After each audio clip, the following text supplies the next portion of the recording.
this is an issue that is really personal for me. In the state Senate, access to housing is just such a basic human right. So much of my life story is possible because my family was able to access housing.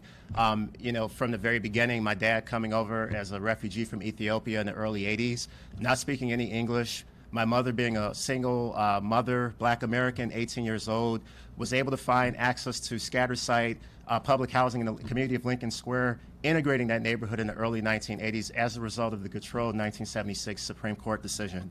And so literally, I like to say that my life is a bit of a case study for when government gets it right, when the Supreme Court gets it right, when local leaders get it right on the issue of housing. And what we're doing today is getting it right on this issue for the next generation.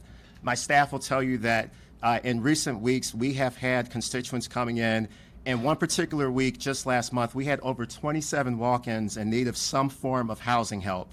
And these are people who are facing eviction, double-digit rent increases, and are on the verge of homelessness, or in fact, navigating retaliation from a landlord. And the majority of these cases also face, these individuals are facing issues around access to food, access to mental health, access to basic social services, and physical health care. And so we know that access to housing is about providing for the whole person and not just the building we live in. A direct example of a lived experience that I want to talk about, if I can just tell you a quick story. I was in my district office last week with my staff late on a Friday, and there was a gentleman who came in who I had seen many times over the last year and a half. He's a fellow that's lived on the far north side for about 20 years. He fell on some hard times, lost his job, ended up needing to access a shelter because his rent went up. His building was purchased by a luxury developer. And a big part of what I try to do as a state senator is to help people not be displaced from the very well enriched and high amenity neighborhoods that we have on the far north side of Chicago. And this gentleman had pulled him aside, and I said, hey, what's going on with you? I've seen you in here a lot. I know my staff has helped you, but what's going on? And he said, Senator, I'm sad that I no longer live in Edgewater. I'm now more than 20 miles away living in a shelter on 115th Street. That is unacceptable. We can do so much better than that.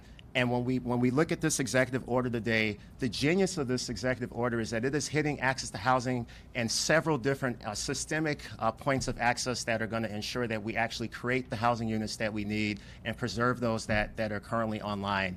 So let's do this for that gentleman that was in my district office. Let's do this for the next generation of Americans that need to access affordable housing. And let's do this for those that are in our communities now that are often seniors or just parents trying to get by on limited incomes who absolutely must have access to housing if our communities are going to thrive and be sustainable for another generation.